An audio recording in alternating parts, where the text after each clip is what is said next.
মৃত্যুর আগ পর্যন্ত হার্ড অ্যান্ড সোল ট্রাই করবো। আমি তো সাকিবের সাথে একটু বেশি খেলছি, তো দ্যাটস ওয়াই উনি আমাকে একটু বেশি আদর করে। ইন্সপিরেশন তাসকিন ভাই, খালি আমার পিছের চাবুক মারবে, আমি খেলে দৌড় দিব। আমি যে ভুলটা করেছি সেই ভুলের থেকে ডাবল কিছু যাতে বাংলাদেশকে দিতে পারি।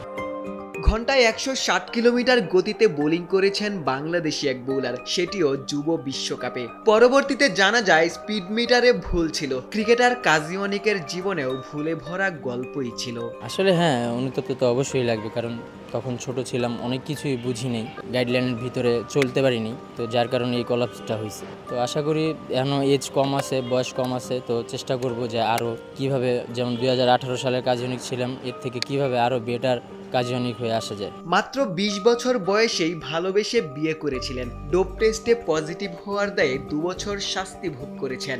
অনিক যখন ফিরেছিলেন, সাকিব আল হাসান অনিকের পাশে দাঁড়িয়েছিলেন। ফরচুন বরিশাল কিংবা ঢাকার ডাইনামাইটসে সাকিবই অনিককে সুযোগ দিয়েছিলেন। এই মুহূর্তে অনিক একজন ছায়ার অভাবই অনুভব করছেন। এতটুকু বলতে পারবো আলহামদুলিল্লাহ যে ক্রিকেট লাইনে যারা আছে, সিনিয়র বলেন, জুনিয়র বলেন, ইভেন আমার ফ্রেন্ড যারা আছে, স্যাররা যারা আছে, সবাই আমাকে ভালোবাসে, লাইক করে, এবং আমি সবাইকে খুব রেসপেক্ট করি। কখনোই কারোর সাথে কোনো রকম বেয়াদবি বা এরকম আমার ক্ষেত্রে হয়নি কখনো। সব সিনিয়ররাই আমাকে পছন্দ করে। আর সাকিব ভাইয়ের কথাটা বলতে গেলে, আমি তো সাকিবের সাথে একটু বেশি খেলছি, তো দ্যাটস ওয়াই উনি আমাকে একটু বেশি আদর করে বা একটু বেশি দেখে। স্বাস্থ্যকর অল টাইম হানিকম, সব সময় অল টাইম হেলদি লাইফ।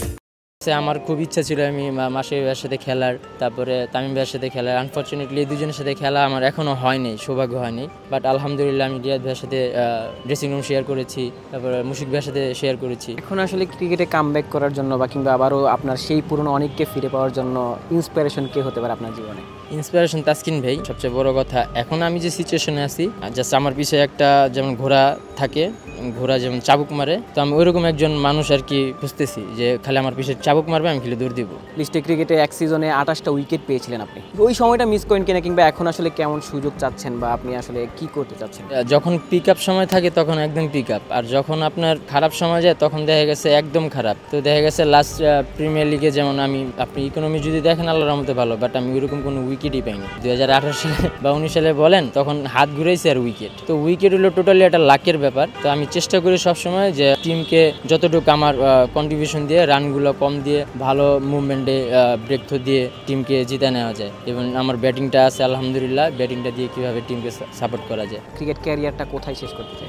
সবাই তো চায় যে একজন লেজেন্ডারি প্লেয়ার হিসেবে অবসর নিতে, বাট আমার ফার্স্ট অফ অল যেটা, যে আমি চাই আমি যে ভুলটা করেছি সেই ভুলের থেকে ডাবল কিছু যাতে বাংলাদেশকে দিতে পারি, একদম অনেস্টলি। এবং আমি মনের প্রাণে এই জিনিসটাই চাই, এবং আমি আমার মৃত্যুর আগ পর্যন্ত হার্ড অ্যান্ড সোল ট্রাই করবো। একটা তো বয়স থাকেই, আপনার দেখা গেছে আমাদের বাংলাদেশে অ্যাভারেজ কত 38-40 বছর বয়সে অবসর নিয়ে নিতে হয়। তো এখন আলহামদুলিল্লাহ অনেক সময় আছে, যত ঝড়ঝাপটায় আসুক, ফ্যামিলি বলেন, এটা বলেন, অলরেডি এগুলো তো চলতেছেই, সব কিছুই ফেস করতেছি।